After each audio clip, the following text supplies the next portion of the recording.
ஓம் சக்தி. ஓம் ஆதிபரா சக்தி. ஓம் சக்தியே, மறுவூர் அரசியே, நல்லதே நினைப்போம், நல்லது மட்டுமே நினைப்போம். சக்தி வாக்கு பிள்ளைகளுக்கு இந்த ஆதி சக்தியின் ஆசீர்வாதம் என்றுமே முழுமையாக கிடைக்கும். அதையே உன் வாழ்க்கையில் கஷ்டங்கள் துரத்தி அடிக்கிறது அல்லவா? வறுமை உன்னை வாட்டி வதைத்து கொண்டிருக்கிறது.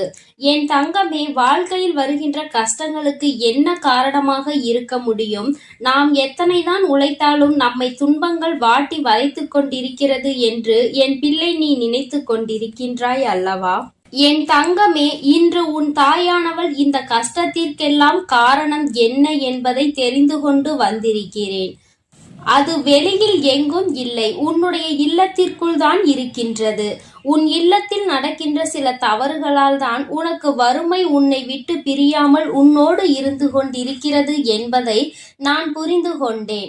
நான் இப்போது உன்னோடு பேச வந்திருக்கிறேன் என் தங்கமே. உன் வாழ்க்கையில் வறுமை என்பது உன்னோடு ஒட்டி பிறந்தது போல என்னாலும் தொடர்ந்து கொண்டே இருக்கிறது. அம்மா இன்று உனக்கு அதனை உணர்த்துவதற்காக தான் இங்கு வந்திருக்கின்றேன். என் தங்கமே, நான் சொல்லி முடிக்கும் முன்பே நீ நிச்சயமாக இதுவெல்லாம் உன் இல்லத்தில் நடந்து கொண்டிருக்கிறது என்பதை நீ புரிந்து கொள்வாய். ஏனென்றால் அம்மா காரணம் இல்லாமல் உன்னிடத்தில் எதையும் கொண்டு வந்து சேர்ப்பது கிடையாது. உனக்கு எது பிரச்சனையாக இருக்கிறதோ, எதனால் உனக்கு நடக்கின்றதோ, அது நல்ல விஷயங்களாக இருந்தாலும் சரி, கெட்ட விஷயங்களாக இருந்தாலும் சரி, அதை முன்கூட்டியே உன்னிடம் சொல்லி விடுவதற்காக தான் உன் அம்மா வந்து கொண்டிருக்கின்றேன். என் தங்கமே, உன்னிடத்தில் அதை பற்றி நான் முழுமையாக சொல்கிறேன். இதையெல்லாம் நீ நிச்சயமாக இன்று இரவுக்குள் தெளிவாக புரிந்து கொண்டு நாளையிலிருந்து இந்த தவறினை நீ ஒருபோதும் செய்யக்கூடாது.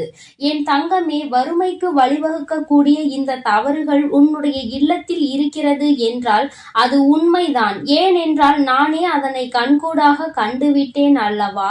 உன்னுடைய இல்லத்தில் நான் இருக்கும் பொழுது உன்னுடைய குடும்பத்தில் இருப்பவர்களும் நீயுமே கூட சில நேரங்களில் இந்த விஷயத்தை செய்கிறாய்.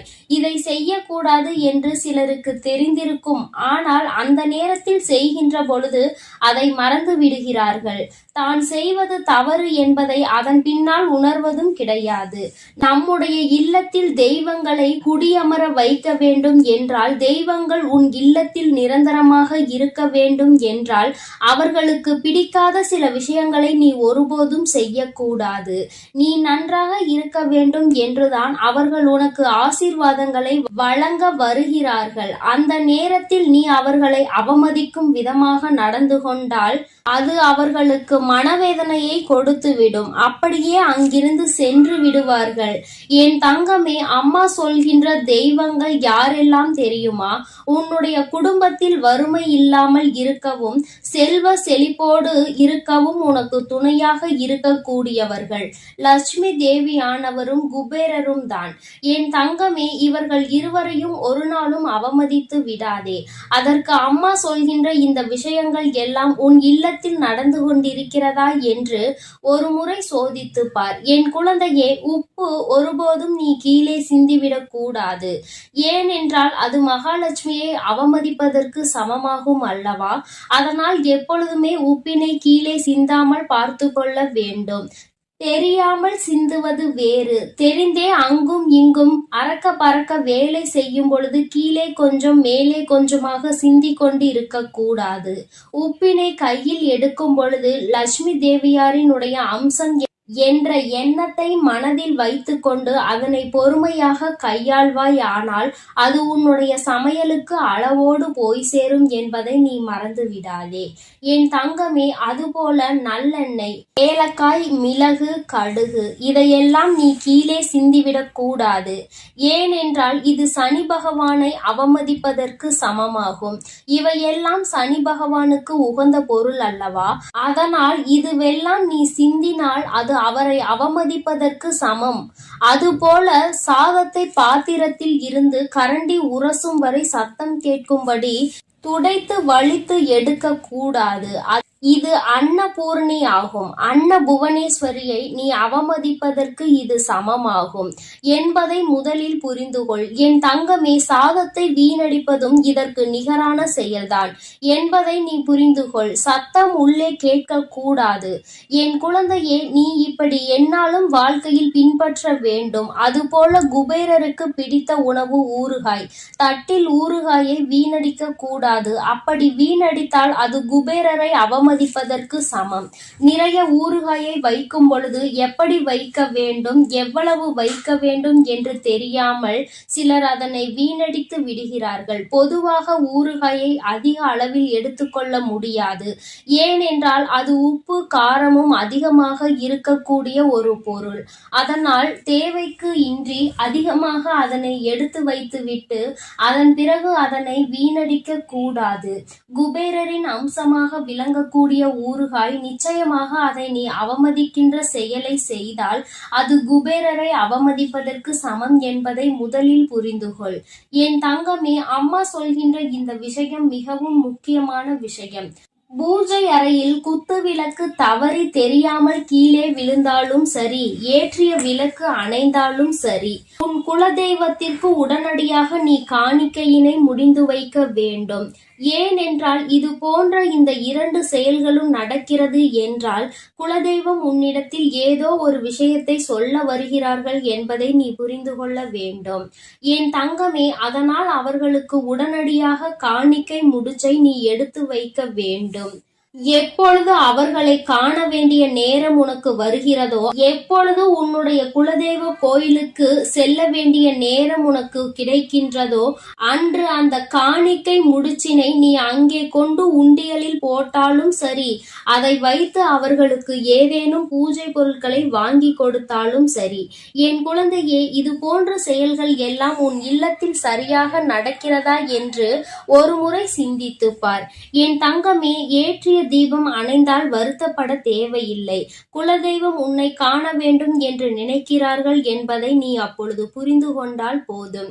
காணிக்கை முடிச்சுகளை உடனடியாக அந்த நேரத்திலேயே நீ முடிந்து வைத்து குலதெய்வத்தின் பெயரை சொல்லி அவர்களை மனதார வணங்கி நீ இதனை செய்தால் போதும்.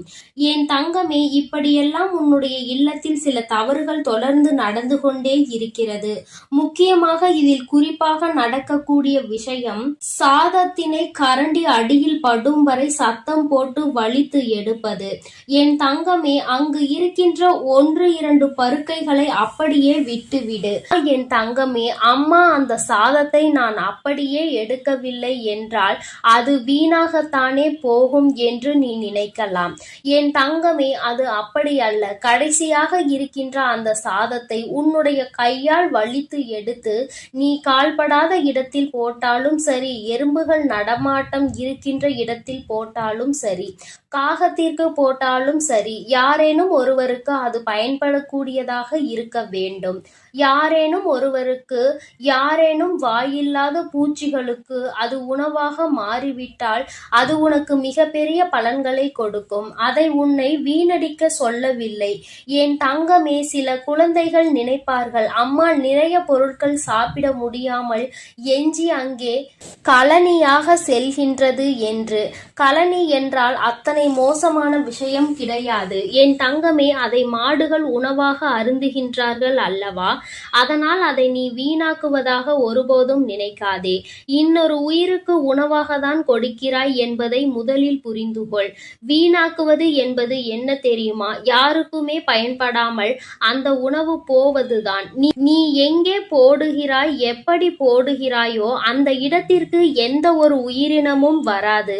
அதை அவர்கள் யாருமே உண்டு பலன் கிடைக்காமல் போவார்கள். அது போன்று செய்வதுதான் வீணடிப்பது என்பதை முதலில் நீ புரிந்துகொள். என் தங்கமே, அம்மா சொல்கின்ற விஷயம் உனக்கு புதிதாக தோன்றலாம். ஆனால் ஒரு உயிர் அதை சாப்பிடுகிறது என்ற விதத்தில் நீ ஒரு முறை சிந்தித்து பார். அப்படி செய்வது நிச்சயமாக என் குழந்தையே, நீ இன்னொருவருக்கு உணவு கொடுக்கிறாய் என்கின்ற அர்த்தத்தில்தான் மாறும் என்பதை நீ புரிந்து கொள்வாய். நீ வெளியில் சென்று உணவு அருந்தும் பொழுது அங்கே சாப்பிட முடியாமல் வீணாக்க கூடிய அதை அப்படியே வீசிவிட்டு வருவதுதான் உணவை வீணடிப்பது. ஒருவேளை என் குழந்தையே, உனக்கே தெரியாமல் அவைகள் எல்லாம் குப்பையில் தள்ளாமல் அங்கு இருக்கின்ற நாய்களுக்கு உணவாக கொடுத்தார்கள் என்றால் நிச்சயமாக அதுவும் உனக்கு ஒரு வகையான புண்ணியத்தில் வந்து சேரும். என் பிள்ளையே, அப்படி இல்லாமல் அது வீணாகி போகிறது என்றால் அது மிகப்பெரிய தவறு என்பதை நீ புரிந்து கொள்ள வேண்டும். என் தங்கமே, அதனால் ஒரு நாளும் உணவை வீணாக்காதே. எத்தனையோ பேர் உணவில்லாமல் தவித்துக் கொண்டிருக்கின்றார்கள். என் செல்ல குழந்தையே, அம்மா சொன்னதை கவனமாக நினைவில் வைத்துக்கொண்டு நீ இனி இதுபோல் நடந்து கொண்டால் நிச்சயமாக இனி உன் வாழ்வில் எப்பொழுதும் நல்லது நடக்கும் என்பதை நீ மறந்து விடாதே. என் அன்பு பிள்ளைக்கு இந்த தாயானவளினுடைய ஆசீர்வாதங்கள் எப்பொழுதும் முழுமையாக இருந்து கொண்டே இருக்கும். என் அன்பு பிள்ளையே, இந்த தாயானவளுக்கு நீ எத்தனையோ பூஜைகள் செய்து என் மனதை குளிர வைத்து உன்னுடைய இல்லத்தில் நிரந்தரமாக அமர வைத்து விட்டாய். என் தங்கமே, நான் நிரந்தரமாக இருக்கின்ற உன்னுடைய இல்லத்தில் செய்யக்கூடாத தவறு என்று ஒன்று நிச்சயமாக இருக்கிறது. உன் தாயானவள் என் வாக்கினை கேட்டு அதன்படி நீ நடந்து கொண்டால் இந்த அம்மா ஒருபோதும் உன்னுடைய இல்லத்தில் இருந்து வெளியே செல்ல மாட்டேன். மாறாக இந்த தவறை நீ செய்வாயானால் நிச்சயமாக அம்மா எந்தவித தயவுதாட்சணையும் காட்டாமல் இங்கிருந்து கிளம்பி விடுவேன் என்பதையும் நீ மறக்க கூடாது. என் குழந்தையே, ஒவ்வொரு நாளும் இந்த தாயானவள் என்னை நினைத்து நீ மனமுருகி என்னிடம் உன்னுடைய வேண்டுதல்களை எல்லாம் ஒப்படைத்து கொண்டிருக்கிறாய். நான் ஒவ்வொரு வேண்டுதலையும் உன்னிடத்தில் கொண்டு வந்து சேர்க்கத்தான் வந்து கொண்டிருக்கிறேன். என் தங்கமே, உன்னுடைய கவலைகளை எல்லாம் இப்பொழுது சில நாட்களாகவே நீ மறந்து விட்டாய். அது மட்டும் அல்லாமல் என் பிள்ளையே, இந்த தாயானவளின் மனதை எப்படி குளிர வைக்க வேண்டும், நம் தாயானவளுக்கு என்ன செய்தால் அது சந்தோஷத்தை தரும் என்று நீ அதிகமான நேரங்களில் உன் அம்மா என்னை பற்றியே சிந்தித்து கொண்டிருக்கிறாய். என் பிள்ளையே, என் மீது நீ கொண்ட அன்பினை கண்டு அம்மா மெய்சிலிர்த்து போனேன். என் குழந்தையே, என் மீது காட்டுகின்ற பாசத்தை நானும் உன் மீது காட்ட வேண்டும் என்றுதான் தினம் தினம் உன்னை காண வருகிறேன். என் செல்லமே, நான் உன்னுடைய இல்லத்தில் அமர முடிவு செய்ததோடு மட்டுமல்லாமல் அங்கேயே தங்கவும் செய்துவிட்டேன். என் தங்கமே, உன்னுடைய வாழ்க்கையில் உன்னை சுற்றி நடக்கின்ற சில விஷயங்களை பார்க்கும் பொழுது உனக்கு இருக்கின்ற கஷ்டங்கள் கொஞ்சம் அதிகமாக தான் இருக்கிறது. அதிலிருந்து மீண்டு வர முடியாமல் நீ தவித்து கொண்டிருக்கிற காலங்களும் உன் முன்னால் நின்று கொண்டிருப்பதை நான் காணதான் செய்கிறேன். என் தங்கமே, அதிலிருந்து எல்லாம் நீ மீண்டு வர போகின்ற காலம் வந்துவிட்டது. என் பிள்ளையே, நீ சிலவற்றை ஆராய்ந்து உன்னுடைய மனதை காயப்படுத்தி கொள்வதை விட எல்லாமே உனக்கான பாடம் என்றும் அதை அனுபவமாக நீ எடுத்துக்கொள்ள பழகு. அப்படியானால் இந்த வாழ்க்கை உனக்கு நிச்சயமாக சிறப்பாக மாறும் என்பதை நீ புரிந்து கொள்வாய். என் தங்கமே, வாழ்க்கையில் எதையுமே உன்னால் மாற்ற முடிவதில்லை. எல்லாமே யதார்த்தம் என்று நீ புரிந்து கொண்டு அதன்படி நடக்க தொடங்கினால் எல்லா விதமான கஷ்டங்களும் உன் கண் முன்னால் இருந்து தானாகவே விலகி சென்றுவிடும் என்பதை நீ புரிந்து கொள்வாய். என் குழந்தையே, யாருக்காகவோ வாழ்ந்து காட்டுவதற்கு இந்த வாழ்க்கை ஒன்றும் உனக்கு பரீட்சை கிடையாது. உனக்காக நீ வாழ்ந்துவிட்டு போவதற்கான ஒரு வாய்ப்பு மட்டும்தான் என்பதை நீ புரிந்து கொள். உனக்கு கிடைத்திருக்கின்ற இந்த வாய்ப்பினை நீ சரியாக பயன்படுத்தி கொள்ள வேண்டும். மற்றவர்களுக்காக உன்னுடைய நேரத்தையும் காலத்தையும் நீ வீணடித்து கொண்டிருக்காதே. ஓடுகின்ற நீர் போல நடப்பதெல்லாம் நல்லதுக்கே என நினைத்து கொண்டு நல்லதை செய்ய துணிந்து நில். தீயவை தானாக குப்பை போல ஓரத்தில் ஒதுங்கிவிடும். என் தங்கமே, என் தங்கமே, அழகான குளிரான காட்சியும் மேகம் முடிய வானமும் முகம் காட்ட துடிக்கின்ற சூரியனும் போல நிச்சயமாக இந்த இனிய புன்னகையோடு உன்னுடைய நாள் நல்ல நாளாக எப்பொழுதும் மலரும் என்பதை நீ தெளிவாக புரிந்து கொள்ள வேண்டும். உன்னை குறை கூறுகின்ற பலருக்கு உத்தமராக வாழ்வதை விட உன்னை நம்புகின்ற சிலருக்கு நீ நல்லவனாக வாழ வேண்டும் என்று நினைத்தால் போதும். என் குழந்தையே, நீ என்னதான் செய்தாலும் அங்கே குறை சொல்ல வேண்டும் என்று நினைத்து விட்டால் அவர்கள் குறைகளை மட்டுமே சொல்லிக் கொண்டிருப்பார்கள். என் குழந்தையே, விருப்பத்தோடு செய்யப்படும் எல்லா செயல்களும் ஒரு நாள் நீ விரும்புகின்ற உயரத்திற்கு நிச்சயமாக உன்னை அழைத்து செல்லும் என்பதை நீ மனதிற்குள் நம்பிக்கையோடு எந்நாளும் எண்ணிக்கொள்ள வேண்டும். நல்ல செயல்களுக்கான வெகுமதிகள் எல்லாம் உடனடியாக கிடைப்பது கிடையாது. எவ்வளவு தாமதமாக வருகிறதோ அந்த அளவிற்கு அந்த வெகுமதி உன் வாழ்க்கையில் நிலைத்து நிற்கும் என்பதை நீ மறந்து விடாதே. வாழ்க்கையில் உனக்கு ஏற்படுகின்ற கசப்பான சம்பவங்கள் தான் உனக்கு நல்ல பாடங்களையும் நல்ல அறிவுகளையும் வழங்கிவிட்டு செல்கின்றது. வாழ்க்கையில் எல்லாவற்றையும் சேர்ப்பது மிகவும் கடினம். ஆனால் அதனை செலவு செய்வது மிகவும் எளியது. பணம் மட்டும் கிடையாது வாழ்க்கை. உறவுகளை உள்ளத்தில் நீ சேர்த்து வைக்கின்ற நல்ல எண்ணங்களும் தான் என் தங்கமே இந்த வாழ்க்கையாகும். நிகழ்காலத்தை பற்றிய கவனத்தை நீ எடுத்துக்கொள்ள வேண்டும்.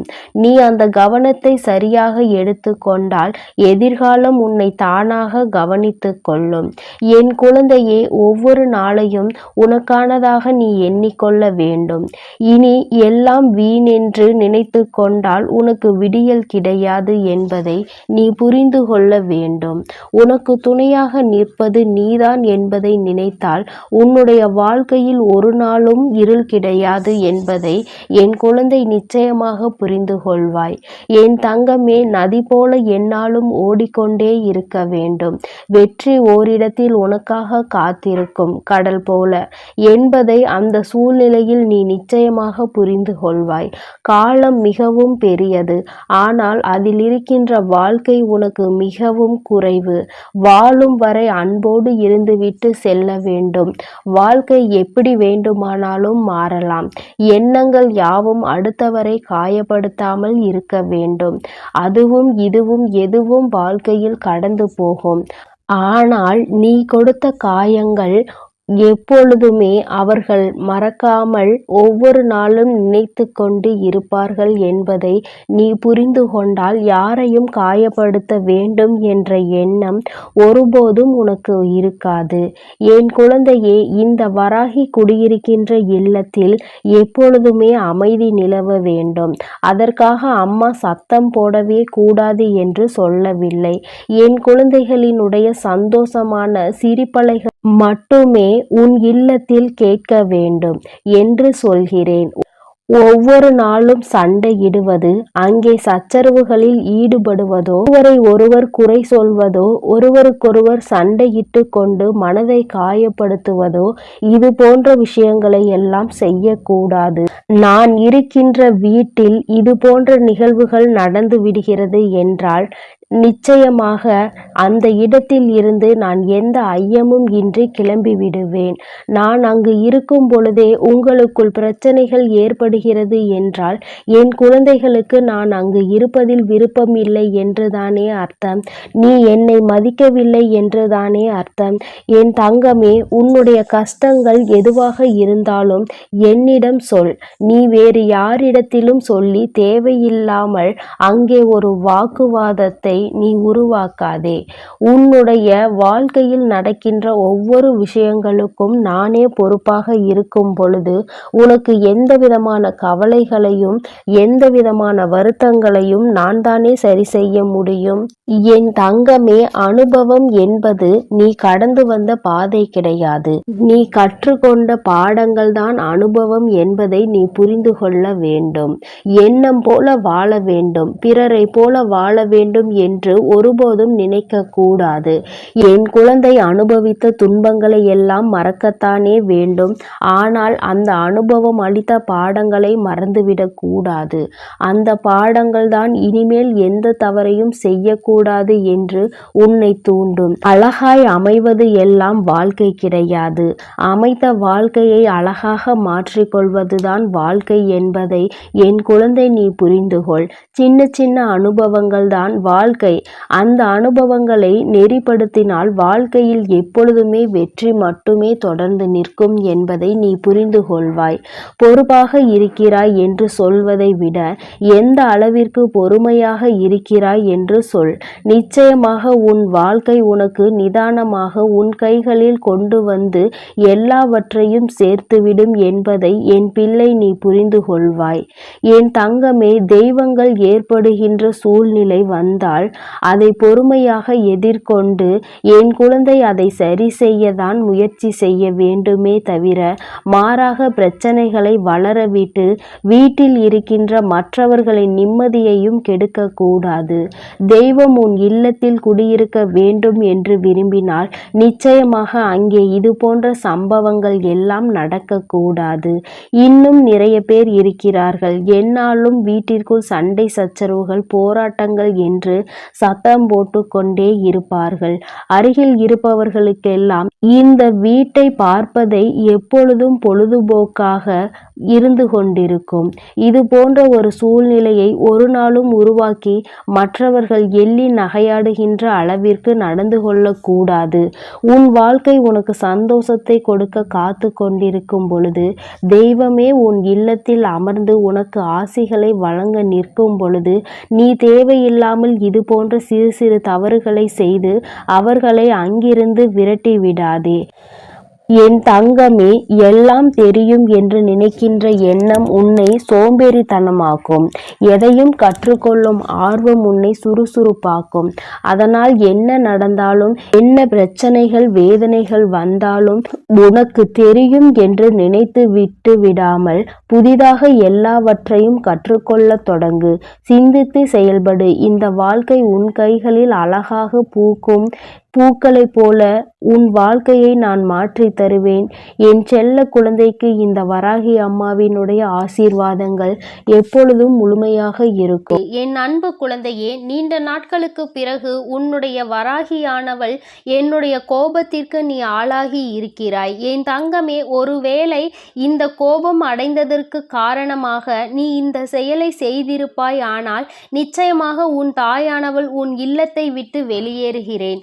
என் தங்கமே, நான் சொல்லும் பொழுது உனக்கு கஷ்டமாக இருக்கலாம். ஆனால் நீ செய்கின்ற தவறு உன் தாயானவள் எனக்கு மனதை வேதனைப்படுத்துகிறது. அது என்னவென்று நீ தெரிந்து கொள்ள வேண்டிய கட்டாயத்தில் இப்பொழுது இருக்கின்றாய்.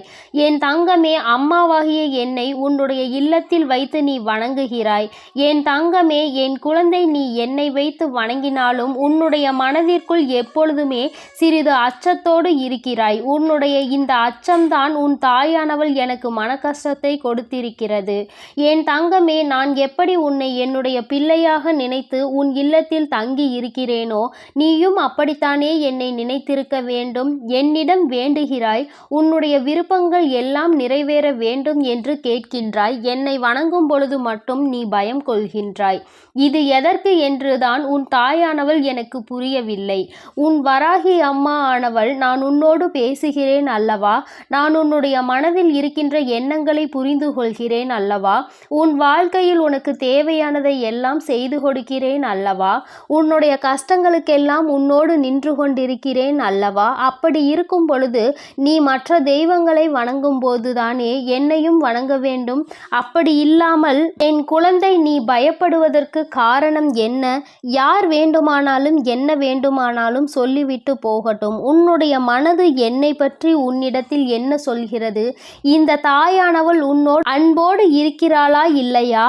அல்லது இந்த வராகி அம்மா உனக்கு ஏதேனும் கெடுதல் செய்து விட்டாளா என்பதை எல்லாம் நீ யோசிக்க வேண்டும். நான் உன்னை பயமுறுத்தி இருக்கிறேனா என்பதை எல்லாம் ஒரு நிமிடம் யோசித்து பார். அம்மா எத்தனை கனிவோடு உன்னிடத்தில் நடந்து கொள்கிறேன். பஞ்சமி பூஜைகளில் எல்லாம் என் குழந்தைக்கு காட்சி கொடுத்து என்னுடைய பிள்ளையின் மனதை நான் அமைதிப்படுத்தி இருக்கிறேன். என் குழந்தைக்கு இருக்கின்ற மனக்குழப்பத்தை நான் தீர்த்து வைக்கிறேன். என் தங்கமே, அப்படி இருந்தும் கூட சில நேரங்களில் யாரேனும் உன்னிடம் வந்து ஒரு வார்த்தையை சொல்லிவிட்டார்கள் என்றால் உடனே பயந்து என்னை வணங்குவதை நிறுத்தி விடுகின்றாய். பஞ்சமி பூஜைகளை தவிர மற்ற நேரங்களில் எனக்கு பூஜைகளை செய்ய யோசிக்கிறாய். அம்மாவின் பக்கம் திரும்பவே சிறிது பயம் கொள்கின்றாய். என்னுடைய பிள்ளையாக நீ இருப்பாயானால் இனிமேல் ஒருபொழுதும் இது போன்ற விஷயங்களுக்கெல்லாம் நீ பயப்படக்கூடாது. நான் உன்னிடத்தில் முழுமையான அன்பினை எதிர்பார்க்கிறேன். உன்னுடைய இல்லத்தில் நான் தங்கி இருக்க வேண்டும் என்றால் அது எனக்கு மிகவும் அவசியம் அல்லவா? நான் உன்னை ஏற்றுக்கொண்டது போல நீயும் என்னை ஏற்றுக்கொள்ள வேண்டும் அல்லவா? ஒரு தாயாக நான் எப்பொழுதுமே உன்னிடத்தில் நிற்கும் பொழுது நீயும் ஒரு பிள்ளையாக என்னை எப்பொழுதுமே அரவணைக்க வேண்டும் என்றுதான் ஆசைப்படுகிறேன். நீ என்னை எப்பொழுது வேண்டுமானாலும் வணங்கலாம். எப்பொழுது வேண்டுமானாலும் என்னிடத்தில் வந்து பேசலாம். நான் உன்னுடைய வார்த்தைகளை எப்பொழுதுமே செவிகொடுத்து கேட்டுக்கொண்டுதான் இருப்பேன். அம்மா எங்கே இருக்கிறாய் என்று தேடாமல் உன் இல்லத்தில் இருக்கின்ற என்னை நீ நல்லபடியாக பார்த்து கொள்ள வேண்டும். ஆனால் நான் உன்னிடத்தில் வந்து எனக்கு அது வேண்டும் இது வேண்டும் என்று கேட்கவில்லை. எனக்கு தேவையெல்லாம் உன்னுடைய அன்பான அந்த பார்வை மட்டும்தான். என் மீது நீ கொண்டிருக்கின்ற அந்த நம்பிக்கையை மட்டும்தான். நீ எப்பொழுதுமே என் மீது அன்பாக இருக்கிறாய் என்று எனக்கு நீ உணர்த்த வேண்டும். அது மட்டும்தான் என் தங்கமே. எல்லா தெய்வங்களுக்கும் ஆரத்தி காண்பிக்கும் பொழுது உன் தாயானவள் என்னை நீ மறக்க கூடாது. நீ எப்பொழுதுமே என்னை உன்னுடைய அன்பின் உருவமாக ஏற்றுக்கொள்ள வேண்டும். யாரோ சொன்னார்கள் என்னை இந்த நாளில் வணங்கக்கூடாது, அந்த நாளில் என்னை பார்க்க கூடாது என்றெல்லாம் நீ ஒருபொழுதும் உன் மனதிற்குள் போட்டு குழப்பிக் கொள்ளாதே. நான் அல்லவா உன்னிடத்தில் தினமும் பேசிக்கொண்டிருக்கிறேன். அப்பொழுதெல்லாம் என்னை பார்க்கிறாய் அல்லவா? உன் தாயானவள் என்னுடைய இந்த முகத்தை தினமும் கண்டுகொண்டுதானே என் பிள்ளை நீ உன்னுடைய செயலை செய்ய ஆரம்பிக்கிறாய். அப்படி இருக்கும் பொழுது அதை நினைத்து நீ வருத்தப்படாதே. உன்னுடைய மனதிற்குள் உண்மையும் நேர்மையும் மட்டும் என்னாலும் இருந்து கொண்டிருந்தால் போதும். உனக்குள் அது எப்பொழுதும் நிலைத்திருக்கும் போது நான் நிச்சயமாக சிலருக்கு தண்டனையை கொடுக்கத்தான் செய்வேன். அது எப்படிப்பட்டவர்கள் என்பதை உனக்கு ஏற்கனவே நான் சொல்லி இருக்கிறேன். அடுத்தவர்களுக்கு கெடுதல் செய்ய நினைப்பவர்கள், அடுத்தவர்கள் வாழ்க்கையை அழிக்க நினைப்பவர்கள், அடுத்தவர்கள் குடும்பத்திற்குள் சென்று தேவையில்லாத பிரச்சனைகளை உருவாக்கி கொடுப்பவர்கள், இது போன்றவர்கள் எல்லாம் என் முன்னால் நிச்சயமாக நிற்பதற்கு தகுதியற்றவர்கள். என் தங்கமே, உன்னை போன்றவர்கள் எல்லாம் என்னை வணங்குவதில் எந்த தவறும் கிடையாது. நான் எப்பொழுதுமே உன் மீது உண்மையான அன்பு கொண்டு உனக்கு நல்ல ஆசிகளை வழங்கி கொண்டிருப்பேன் என்பதை நீ மறக்காதே. என் குழந்தை, நீ எப்பொழுது என் மீது நம்பிக்கை வைத்து என் மீது உண்மையான அன்பு வைத்து நமக்கு நல்ல வாழ்க்கையை கொடுப்பாள் என்று நம்புகிறாயோ அப்பொழுதுதானே நான் உனக்கு நல்லதை செய்வேன். மாறாக இல்லத்தில் வைத்துவிட்டு என்னை பார்த்து பயந்து கொண்டு இருந்தால் அதற்கு என்ன அர்த்தம்? என் தங்கமே, நீ என்னை வைக்கின்ற இடம் தெரியாமல் இருப்பாயானால் நிச்சயமாக உன்னிடத்தில் இருக்கின்ற விநாயகர் படமும் அல்லது விநாயகர் சிலையோ அவருக்கு அருகில் என்னை வைத்து வணங்கு. என் தங்கமே, நிச்சயமாக அம்மா உனக்கு எல்லா நேரங்களிலும் நல்ல ஆசிகளை வழங்குவேன் என்பதை நீ புரிந்து கொள்ள வேண்டும். நல்ல நேரம் கெட்ட நேரம் என்று வாழ்க்கையில் வருவது சகஜம்தான். உனக்கு எப்பொழுதுமே நல்ல நேரமாகவே இருக்க வேண்டும் என்று நினைப்பதை விடுத்து கெட்ட நேரம் வந்தாலும் அதிலிருந்து நம் அம்மா நம்மை மீட்டெடுப்பாள் என்பதை நீ முழுமையாக நம்பு. என் தங்கமே, அம்மாவின் கோபம் இதுதான் என்பதை நீ புரிந்து கொண்டாயா? உன் பக்கம் தவறு இருக்கிறதா இல்லையா என்பதை தெரிந்து கொண்டாயா? என் குழந்தையே, நீ என்னை வணங்க வேண்டும், என்னிடத்தில் இருந்து ஆசிகளை பெற வேண்டும் என்று நினைத்தால் மட்டும் போதாது. எனக்கு உறுதியான இடத்தை நீ கொடுக்க வேண்டும். என்னை பார்த்து நீ பயம் கொள்ளக்கூடாது. அதில் உன் வாழ்க்கையில் நல்ல விஷயங்களை தேடி பெற்றுக்கொள்ள வேண்டுமே தவிர ஒருபோதும் என் குழந்தை எதை நினைத்தும் வருத்தப்பட்டு உன்னுடைய வாழ்க்கையை நீ தொலைத்து விடாதே. என் குழந்தைக்கு இந்த அம்மா என்றுமே துணையாக நிற்பாள் என்பதை நீ முழுமையாக நம்பு. நீ உன்னுடைய இல்லத்தில் என்னை குடியமர்த்த வேண்டும் என்று நினைக்கிறாய். ஆனால் அதை பஞ்சமி நாளில் மட்டும்தான் நினைக்கிறாய். அப்படியானால் மற்ற நாட்களில் எல்லாம் நான் வெளியேறி விடவா? என் தங்கமே, இதற்கு நீ இன்று எனக்கு பதில் சொல்லியே தீர வேண்டும். என் குழந்தையே, நான் உன்னை ஒவ்வொரு நாளும் கண்காணித்து கொண்டிருக்கிறேன். உன்னுடைய நடவடிக்கைகளை நான் பார்த்து கொண்டிருக்கிறேன். என் பிள்ளை, எதை நினைத்து வருத்தப்படுகிறாய், வாழ்க்கையில் எந்த விஷயத்திற்காக கஷ்டப்படுகிறாய் என்பதையெல்லாம் நான் பார்த்து கொண்டிருக்கிறேன். என் தங்கமே, அப்படி இருக்கும் பொழுது நான் அங்கு இல்லை என்று நினைத்துவிடக் கூடாது அல்லவா? ஒவ்வொரு நாளும் சில விஷயங்களை உன்னிடம் சொல்லும் பொழுதெல்லாம் உன் வாழ்க்கையில் நடந்ததை நான் அப்படியே சொல்கிறேன். என் குழந்தை, நீயும் அம்மாவிடம் அம்மா நடந்ததை அப்படியே சொல்லிவிட்டீர்கள் தாயே என்று சொல்கிறாய் அல்லவா? அப்படியானால் என் பிள்ளைக்கு இந்த தாயானவள் வாழ்க்கை முழுவதும் துணையிருக்கிறாள் என்பதை நீ முதலில் புரிந்து கொள்ள வேண்டும். என் தங்கமே, இதுநாள் வரையிலும் நடந்தது நடந்ததாக இருக்கட்டும். நீ தெரிந்து செய்தாலும் சரி, தெரியாமல் செய்திருந்தாலும் சரி, அம்மா உன் மீது வருத்தப்பட்டு இருக்கிறேனே தவிர என் குழந்தைக்கு ஒரு நாளும் அம்மா நல்ல விஷயங்களை செய்து கொடுக்காமல் போக மாட்டேன். என் குழந்தை, இனிமேலாவது அம்மாவினை உன்னுடைய பெற்ற தாயாக நினைத்து என் மீது அன்பு செலுத்து. உன்னுடைய இல்லத்தில் வைத்து வணங்கு. எந்த விதமான பய உணர்வும் உனக்கு தேவை கிடையாது. தவறு செய்தவர்கள் மட்டும் என்னை பார்த்து பயப்பட வேண்டுமே தவிர தவறு செய்யாதவர்கள், வாழ்க்கையில் உண்மையாகவே நல்லதை செய்யக்கூடியவர்கள், யாருக்கும் கெடுதல் செய்யக்கூடாது என்று நினைப்பவர்கள் எல்லாம் ஒரு நாளும் என்னை பார்த்து பயப்பட வேண்டாம். நான் உன் வாழ்க்கையில் உனக்கு நல்லதை மட்டுமே செய்து கொடுக்க வந்திருக்கிறேன். ஒரு நாளும் என் பிள்ளை, நீ வேதனைப்படாமல் இரு. அம்மா உன் இல்லத்தில் நிரம்பி இருக்கிறாள் என்பதை நீ நிச்சயமாக மன சந்தோஷத்தோடு ஏற்றுக்கொள். இந்த வராகியானவள் உன் வாழ்க்கையில் இருக்கும் பொழுது உனக்கு எந்த பயமும் வேண்டாம். அம்மா உன் வாழ்க்கையில் உனக்கான வெற்றியை கொண்டு வந்து உன் கைகளில் கொடுப்பேன் என்பதை நீ மறந்து விடாதே. என் பிள்ளையே, நான் சொன்ன விஷயங்களில் உனக்கு உடன்பாடு இல்லை. அம்மா, நான் உன்னை நம்பிதான் என் வீட்டில் வைத்து வணங்குகிறேன். நான் எப்பொழுதுமே உன்னை கனிவோடு பார்க்கிறேன் என்று சொல்வாயானால் அது எனக்கு மிகுந்த சந்தோஷம்.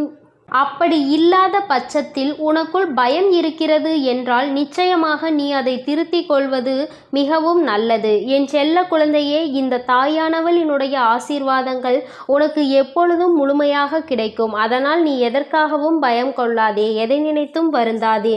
நீ நல்லதையே நினை. உன் வாழ்வில் எப்பொழுதும் நான் உனக்கான நல்லதை செய்து கொடுத்து கொண்டே இருப்பேன்.